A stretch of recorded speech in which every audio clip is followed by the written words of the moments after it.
cómo yo puedo hacer un planteamiento y la revisión del problema en mi aula. Y la segunda, a la formulación y a la ejecución del proyecto. Luego de haber identificado mi problema, ¿cómo hago la formulación del proyecto? Y en una tercera etapa, esencialmente, la que está orientada a la reflexión y la sistematización. Y en cada etapa, como ustedes están un poco visualizando ahí, hay más o menos algunos pasos que es importante considerar. Por ejemplo, en el planteamiento de la revisión del problema, primero yo necesito un poco indagar, definir mi problema. ¿Cuál es el problema que yo veo en el aula? ¿No? Y ahí para eso necesitamos a veces desarrollar algunas capacidades y ponernos algunos lentes para mirar esa realidad, porque muchos maestros a veces en el aula no identifican los problemas, ¿no? Pueden haber problemas que de repente a veces están de tipo estructural o de tipos muy macros, y a veces es necesario especificar exactamente cuál es el problema de tipo pedagógico, o cuál es el problema de tipo social, o cuál es el tipo de problema que yo puedo ir viendo. Entonces ahí vamos a ir viendo, definir y indagar el problema. El segundo paso es la recuperación de los saberes previos, cuánto sé yo en torno a ese problema, y la tercera es la revisión teórica y metodológica, ¿no? En el segundo paso, que es la formulación y ejecución de proyectos, ahí tenemos dos fases importantes, o dos pasos, que es la elaboración de mi propuesta de acción reflexiva y desarrollar mi propuesta de acción reflexiva, ¿no? Y finalmente, en la última parte, es el proceso de cómo voy evaluando y reflexionando este proceso. Recordemos que la investigación-acción esencialmente tiene como propósito reflexionar, analizar y crecer y mejorar, a tanto a nivel del aula y también a nivel personal. Ahora iremos entrando un poco a desarrollar cada una de estas etapas, ¿no? Y la primera etapa, que es la etapa del planteamiento y la revisión del problema. Aquí, como ya lo hemos mencionado anteriormente, existen algunos pasos que son importantes a considerar, que a veces no es necesario ser investigador o no hay que llevar un curso de investigación, sino fundamentalmente un sentido lógico de las cosas que yo puedo plantear. O sea, aquí el primer paso que yo tengo que desarrollar es definir e indagar mi problema. Usted, querido docente, querida docente, seguramente de pronto en el aula dice, a ver, ¿cuál es el problema que yo podría investigar? ¿No? De pronto me ubico en el aula y miro las caras de mis niños, miro mi trabajo pedagógico, la participación de mis padres, digo, oye, ¿cuál es el problema que yo puedo ubicar? ¿Tiene usted ya un problema en este momento, por ejemplo? ¿No? Vaya al aula y miremos un poco al aula. Y si aún todavía no lo tiene, yo voy a ir haciéndole algunas preguntas y de pronto usted va a ir ubicando su problema, y mentalmente también me gustaría que vaya acompañándome en este momento. Entonces, ahí la primera pregunta guía habría que hacerse de la siguiente forma. ¿Qué quisiera mejorar en mi clase? ¿Qué cosa quería usted mejorar en su clase? De repente mi mejora está de repente por distribuir mejor mis espacios en el aula. De repente la mejora tendrá que estar en la interacción que los alumnos hacen en el aula. De repente su mejora podría estar orientado a cómo los padres podrían mejorar mejor a sus estudiantes. Y ahora hay una segunda pregunta que habrá que hacer. ¿Por qué? ¿Por qué me gustaría que los padres, por ejemplo, se involucren mejor en los estudiantes para poder trabajar? ¿No es cierto? Entonces, eso es importante e interesante, ¿no? Y ahí tengo una observación al lado derecho de ustedes bien. Se trata de que algo que se involucre personalmente al docente, es decir, algo en el que el maestro te esté involucrado. Por eso decíamos un principio importante al inicio. El maestro es investigador y también participante, ¿no? Entonces, ahí es importante decir, entonces, ¿en qué el maestro está involucrado? Si yo sé en qué estoy involucrado, entonces mi reflexión va a ir en esa doble dimensión, como investigador y como participante. Y no olvidemos que la investigación-acción siempre tiene la posibilidad de mejorar.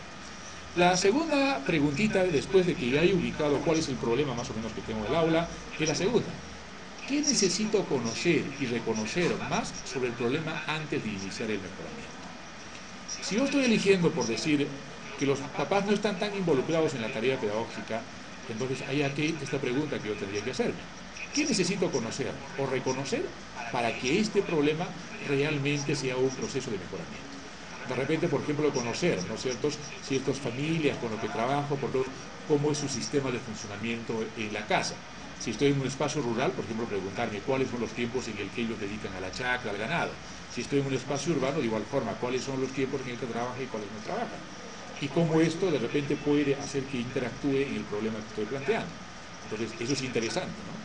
Y entonces ahí es necesario indagar sobre aquello que se quiere mejorar. Preguntar a los alumnos, preguntar a los colegas, leer más sobre el tema, escribir sobre él. Entonces yo voy delimitando de esta forma el problema que voy planteando. Luego de haber esta pregunta, pasaría a la tercera etapa. Luego de haber indagado cómo puedo definir el problema que voy a mejorar, entonces ya voy entrando progresivamente en las posibilidades de poder plantearme algunas cosas que van a ser sumamente importantes. Entonces, estas son algunas cosas que de pronto de pauta me pueden servir, poder indagar y definir e indagar mi problema. Muchos maestros tenemos muchos problemas para poder identificar los problemas, ¿no? Y de pronto decimos, oye, no puedo trabajar este problema porque mi niño tiene desnutrición, no puedo trabajar este problema porque mis niños tienen de familias a veces que tienen problemas psicológicos, de ruptura, etcétera, ¿no? O no puedo solucionar este problema porque al maestro le pagan poco, ¿no? Pero esos problemas son un poco problemas muy generales. O sea, a veces tendría que ir a determinar algunos problemas más específicos, más pequeños, ojo, en el que yo puedo hacer posibilidades de mejorar esto. ¿Cuánto yo podría mejorar, por ejemplo, para que las familias de repente estén en una situación de separación a partir de este problema que yo puedo identificar? Será muy poco, ¿no es cierto? Yo no puedo ser ni juez, de repente ni cura para ir intentar de repente a que también modifique, sino de pronto ahí yo podría buscar otro problema en el que yo puedo fundamentalmente mejorar. Por ejemplo, una posibilidad de mejorar padres y los niños y la escuela podría ser de repente los tiempos, mejorar de repente algunas formas de comunicación, mejorar aquellas cosas en el que directamente yo puedo involucrarme como tal. Entonces, es importante definir el problema en estas dimensiones. Ahí habría que hacer tres síntomas. Voy a identificar los problemas en el que yo tengo dificultades cuando interactúo en el aula. Segundo, tenía que también identificar el problema en aquellas cosas donde yo puedo mejorar, en el que puedo involucrarme también, que es un tercer elemento que es importante. Luego de poder ya más o menos ubicar su problema, no sé si ustedes ya tienen su problema, un poco ahora voy a pasar al segundo paso que es importante. Pero primero siempre habría que un poco desestructurar nuestra mente, ¿no? De esos paradigmas que a veces nos juntan y de pronto se constituyen en un acto de ese tipo, ¿no? A veces hay algunas cosas que los profesores de investigación nos meten en la universidad, ¿no? La hipótesis, la variable, la correlación, etcétera. En la investigación-acción me parece que a veces la reflexión es a veces muy más pragmática, ¿no? De que yo levante así como estoy levantando, ¿no? Si yo tengo el problema ya ubicado, ahora voy a indagar respecto a ese problema en el segundo paso, que es la recuperación de los saberes previos. ¿Qué se implica recuperar los saberes previos? Es decir, lo que yo conozco sobre el problema. No es que voy a partir de cero, sino es a partir de mi percepción, a partir de lo que yo sé, a partir de lo que yo me planteo. Entonces ahí hay algunas preguntas mías que yo tendré que hacerme. ¿Qué conozco sobre el problema? ¿No? Y lo segundo es, ¿existe algunas investigaciones respecto al problema? Es importante recuperar entonces, ¿no? Entonces, si padre y niño, yo, ¿qué cosa conozco sobre ese problema? ¿Qué otras investigaciones se han realizado? Eso es importante, este dato, ¿no? Un buen investigador en el aula, y también usted, querido maestro y querida maestra, siempre debemos recurrir un poco a la experiencia, a las buenas investigaciones, si yo quiero ser un poco, incluso en algún momento, sumamente acucioso en el proceso. Y si no, hay también igual, ¿no? A partir esencialmente de recuperar mis saberes previos. La idea de recuperar saberes previos fundamentalmente implica que yo pueda, de alguna forma, articular en aquello que quiero investigar, en lo que yo sé, y eso va a permitir mi crecimiento progresivo y paulatino con la investigación. Ahí hay que hacer una revisión de experiencia, revisar algunos trabajos referidos al caso. Luego de haber recuperado los saberes previos, iremos ahora avanzando un poco más o menos en esta reflexión. La tercera parte al que yo entro, ¿no? En el paso. La revisión un poco teórica y metodológica de aquello que quiero investigar. Es sumamente importante, ¿no? Es decir, la investigación-acción tampoco no es una acción por la acción, sino que de pronto no nos va a permitir mirar la realidad con otros lentes, ¿no? Sino necesita hacer una reflexión también teórica. Y yo siempre lo expreso en muchos espacios en los que participo y digo, el maestro por esencia es un profesional del conocimiento. Lo que nosotros hacemos en el aula es trabajar con el conocimiento. Y entonces, si abajo con el conocimiento, esencialmente debería estar respaldado en algunas teorías, en algunos enfoques, en algunas reflexiones. Entonces, este es el momento en que yo tengo que recurrir exactamente a la revisión teórica y metodológica. ¿Qué nociones y conceptos requiero revisar?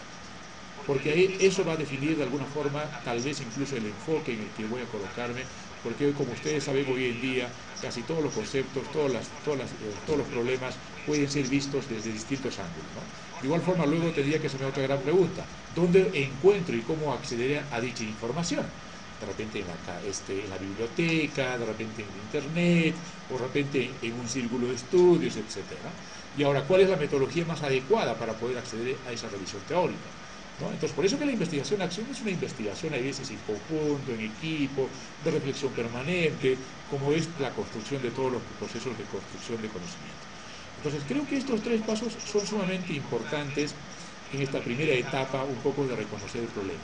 Si yo he dado estos tres grandes pasos, pues ya tengo mayor idea de lo que quiero investigar, ¿no?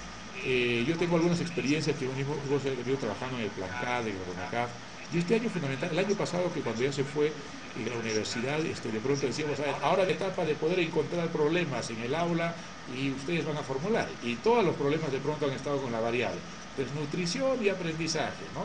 O a veces han estado con la variable atención y de repente y los niños, ¿no? Entonces, son problemas grandes, pero aquí en la investigación nacional yo necesito realmente ubicar un problema pequeñito, chiquitito.